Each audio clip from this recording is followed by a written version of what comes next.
নমস্কাৰ নিউজৰ বাতৰিলৈ স্বাগতম জনাই ষ্টুডিঅ'ৰ মজিয়াত মই বিপুল দাস চাহক আজিৰ বাতৰি দেৰগাঁও দনাইগাঁৱৰ সেৱা সংঘ পুথিভঁৰালৰ সমীপত বৃহত্তৰ দয়াঙিয়া গোৱালগাঁওবাসী ৰাইজৰ উদ্যোগত অনুষ্ঠিত হৈ যায় ভাগৱত পাঠ নিউজৰ এক ৰিপৰ্ট দেৰগাঁৱৰ দনাইগাঁৱৰ সেৱা সংঘ পুথিভঁৰালৰ সমীপত বৃহত্তৰ দয়াঙিয়া গোৱালগাঁওবাসী ৰাইজৰ সহযোগত প্ৰাণৰ শিল্পী জুবিন গাৰ্গৰ আত্মাৰ সদগতি অৰ্থে ভাগৱত পাঠ আৰু স্মৃতিচাৰণ অনুষ্ঠান অনুষ্ঠিত হয়। এই উপলক্ষে পুৱা জুবিন গাৰ্গৰ প্ৰতিচ্ছবিত শ্ৰদ্ধাঞ্জলি জ্ঞাপন নাহৰপুলি ৰোপণ সমবেত ৰাইজৰ দ্বাৰা মায়াবিনী গীত পৰিৱেশনৰ পাছতে ভাগৱত পাঠ অনুষ্ঠানভাগি অনুষ্ঠিত কৰা হয়।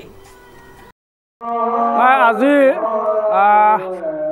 আমাৰ হিয়াৰামঠু ভাৰতবৰ্ষৰ নহয় অসমৰ নহয় আচলতে বিশ্বৰ এজন বৰেণ্য ব্যক্তি জুবিন গাৰ্গ ডাঙৰীয়া যোৱা মাহৰ 19 তাৰিখে অকাল মৃত্যুত আচলতে গোটেই বিশ্বই ব্ৰহ্মাণ্ড দুখ প্ৰকাশ কৰিছে।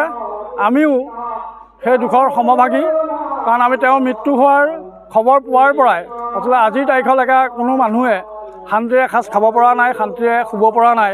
তেওঁ আচলতে আমি মৃত্যু হৈছে বুলি ভবা নাই, তেওঁ পুনৰ জন্ম হ'ব বুলি আমি ভাবিছোঁ। সকলোৱে কামনা কৰিছে। জুবিন গাৰ্গৰ নিচিনা এজন ব্যক্তি আচলতে হেৰুৱাটো আমাৰ কাৰণে দুৰ্ভাগ্যজনক। সেইকাৰণে আজি আমি এই দৈঙা গোৱাল গাঁৱৰ আমাৰ সেৱা সংঘ পুথিভঁৰাল প্ৰাংগণত আমাৰ যুৱক যুৱতীসকলে উদ্যোগত আৰু আমাৰ স্থানীয় ৰাইজৰ সহযোগত আজি দিনজোৰা কাৰ্যসূচী ৰাতিলৈও আমাৰ ভাগৱত পাঠ হ'ব। জুবিন গাৰ্গৰ মৃত্যুৰ চিৰশান্তিৰ কামনাৰে তেওঁ য'তেই নাথাকক যাতে অসম নহয় ভাৰতবৰ্ষৰ বুকুত তেওঁ সদায় জিলিকি থাকিব। সেয়েহে আজি আমি দিনজোৰা কাৰ্যসূচী ৰাতিলৈ পাঠ হ'ব। আমি কাৰ্যসূচী ইতিমধ্যে আমাৰ জুবিন গাৰ্গ ডাঙৰীয়াই ভাল পোৱা মৰমৰ নাহৰ পুলি আমি 10টি নাহৰ পুলি আমি ৰোপণ কৰা হৈছে বিভিন্ন স্থানত, আৰু আমাৰ শ্ৰদ্ধাঞ্জলি অনুষ্ঠান হৈ গৈছে। গাঁৱৰ জ্যেষ্ঠৰ পৰা কনিষ্ঠলৈকে ছাত্ৰ ছাত্ৰী শিশুলৈকে সকলোৱে তেওঁক শ্ৰদ্ধাঞ্জলি জ্ঞাপন কৰিছে। তাৰ পাছতেই আমি নাম প্ৰসংগ, এতিয়া নাম প্ৰসংগ হৈ আছে। দিনজোৰা কাৰ্যসূচী ৰাতিলৈও হ'ব। সেইকাৰণে সকলো ৰাইজে আমাক সহায় সহযোগ আগবঢ়োৱাৰ বাবে আমি দৈঙা গোৱালবাসী ৰাইজে আমি ধন্যবাদ আৰু কৃতজ্ঞতা জ্ঞাপন কৰিছোঁ। আৰু জুবিন গাৰ্গ ডাঙৰীয়াৰ যি আচলতে মৃত্যু অপমৃত্যু, সেই অপমৃত্যুৰ আচলতে তেওঁ যি ন্যায় পাব লাগে সেই ন্যায় পোৱা নাই। আমি অসম চৰকাৰ তথা ভাৰত চৰকাৰক আমি দাবী জনাইছোঁ, তেওঁ যিকেইজন ঘাতক সেই ঘাতককেইজনক আচলতে উচিত তদন্ত কৰি তেওঁলোকৰ যি সুৰুঙা নথকা তদন্ত কৰিব লাগিছিল, আচলতে সুৰুঙা নথকা তদন্ত নকৰাৰ বাবেই আমি ভাবিছোঁ যে সৰ্বস্তৰে প্ৰতিবাদো হৈ আছে।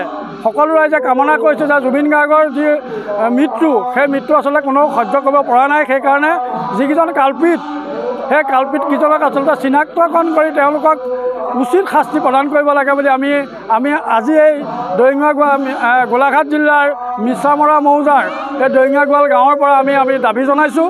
আৰু তেওঁ য'তেই নাথাকক তেওঁ আত্মাৰ চিৰশান্তি কামনা কৰিছোঁ। এনেদৰে দিনজোৰা কাৰ্যসূচীৰে দেৰগাঁৱৰ দনাইগাঁৱৰ সেৱা সংঘ পুথিভঁৰালৰ সমীপত বৃহত্তৰ দয়াঙিয়া গোৱালগাঁওবাসী ৰাইজৰ উদ্যোগত দিনজোৰা কাৰ্যসূচীৰে অনুষ্ঠানভাগি অনুষ্ঠিত কৰা হয়। জয় জয়তে আমাৰ প্ৰয়াত জুবিন গাৰ্গ দেৱৰ আদ্য শ্ৰাদ্ধৰ কাৰণে শুভকামনা কৰিছোঁ। আৰু আমাৰ এই উদ্যোক্তাসকলে দৈঙা গোৱালবাসী গাঁও সমাজ গোটাই পেলাই দিনে ৰাতিয়ে অহপুৰুষাৰ্থ খাটি তেখেতৰ আদ্য শ্ৰাদ্ধভাগ আয়োজন কৰিছে। এই আদ্য শ্ৰাদ্ধ আয়োজন কৰা উদ্যোক্তাসকললৈ জয় জয়তে মই মোৰ শ্ৰদ্ধাঞ্জলি জ্ঞাপন কৰিছোঁ। আৰু তেখেতৰ ন্যায় বিচাৰৰ কাৰণে মই ভগৱানৰ ওচৰত প্ৰাৰ্থনা জনাইছোঁ। এই কৈ মই বক্তব্য সামৰণি মাৰিছোঁ। ধন্যবাদ। দেৰগাঁৱৰ পৰা নৱজ্যোতি ভৰালীৰ ৰিপৰ্ট নিউজ নাও।